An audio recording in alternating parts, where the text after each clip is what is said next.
Hola, Oscar. Dear Judith, so nice to have you in London. Very nice. I'm super happy to see you. So, you waited 5 years before showing again in London. Yes, I think that the mixture of the pandemic, living in Colombia, the show contains all that energy of all this time, the complications of where we are now, socially speaking, in every sense, since the pandemic and the many wars and the tragedies.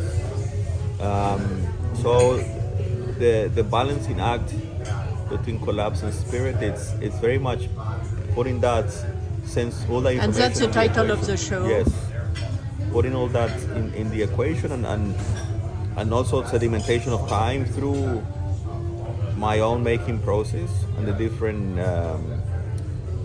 avenues of working. And it was a difficult show to make for all those different reasons. I think formally also was difficult because I don't work in seriality. So it's to compose a show that has different streams of making and thinking. But you said you need to abstract yourself from the reality, and in the same time you create abstraction, and it's an interesting notion. Well, I think the title of this kind of the vertebra of the show are these painting school manifestations that I introduced to an audience 5 years ago. And the title comes from the personal or my own physical manifestation, and that could be a kind of protest and rage and also what that means, almost as a kind of social political dynamic within the context of society. That's one thing. And then of course the show starts with this statement by the American entrepreneur Jared Isaacman, who funded his own mission to the moon, not to the moon, sorry, into space. Yes. And when he achieved space and came out of his capsule, and he saw the world from afar. And that's abstraction. You're abstracting yourself from the world and its complexities and the dynamics of living.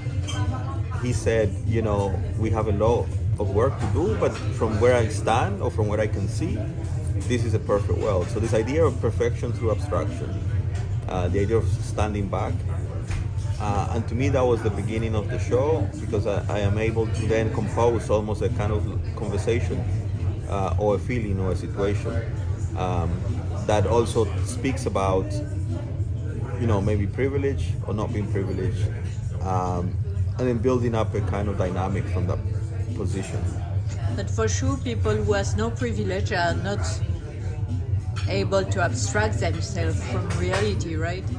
Yeah, I mean, there's all of that in it. I think that's very clearly maybe shared a little bit with this frequencies project, which the idea of frequency too speaks about our kind of different realities that are not just one but multiple. And that's how the show ends, in that kind of conclusion. So the show kind of begins with a kind of a position of giving us an illustration of what is possible, also within humanity in the context of privilege and power.